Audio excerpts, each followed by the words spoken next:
I'm Dave Waddell. I've worked for the past 30 years helping schools improve the environmental health and safety of their science, art, and technology programs.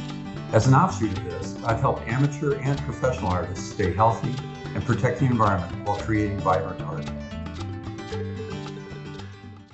In this one, we'll be talking about soldering and brazing hazards and exposures in these. So the fact that it's really hot and can burn you is not going to be the primary focus here.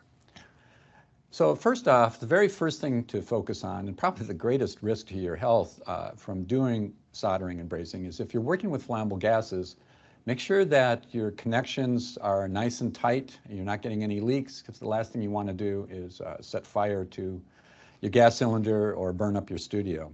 Keep in mind that propane is heavier than air, so though the gases may leak down and flow across the floor, so you want to make sure that your connections are tested. You can use some bubble,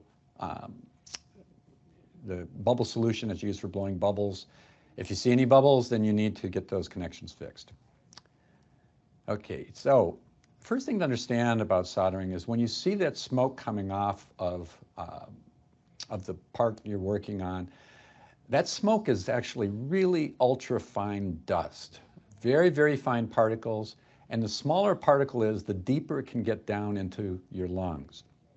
If they're fine enough, like a smoke, these will get so far down in your lungs that they really don't come out very well.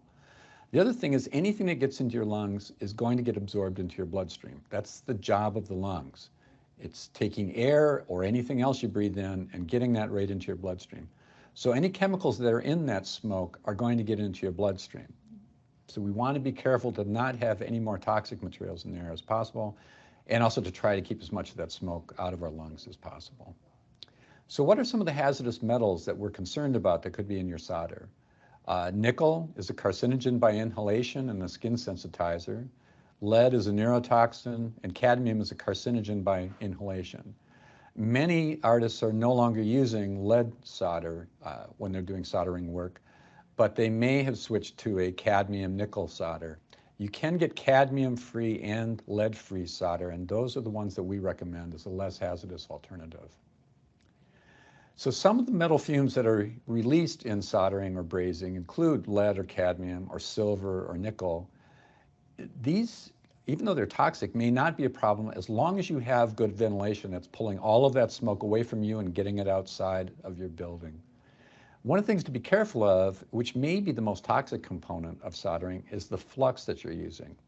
If you have a fluoride-based flux, these fluoride compounds, when they're heated, are toxic and can cause bone and teeth defects if you're inhaling enough of them.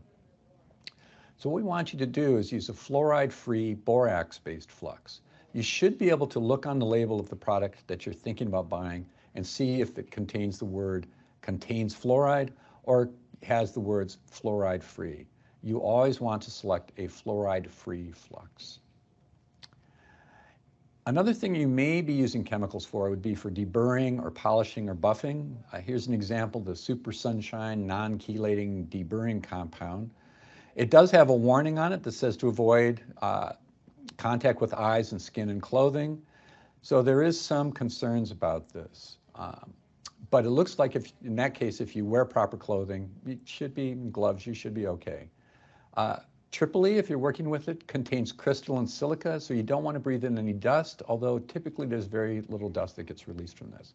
But crystalline silica has been linked with lung cancer. It's something you don't want to be inhaling.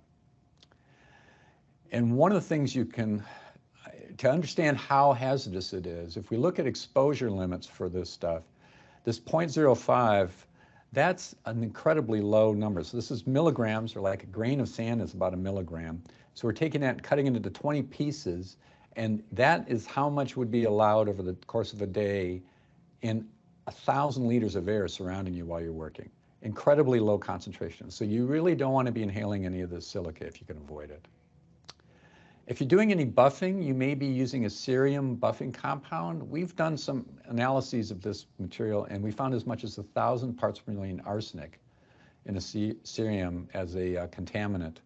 So again, if this is a buffing compound and there's dust from this, please try not to inhale it, since arsenic has been linked to cancer from inhalation. And that's it on the soldering. There's not a lot of complexity there. Good ventilation will take care of almost all of the problems we're seeing. And remember, go for those fluoride-free fluxes. Stay tuned if you want to see another YouTube video on another topic in jewelry hazards. We have them coming up. To learn more about chemical hazards in schools, visit doh.wa.gov/school environment.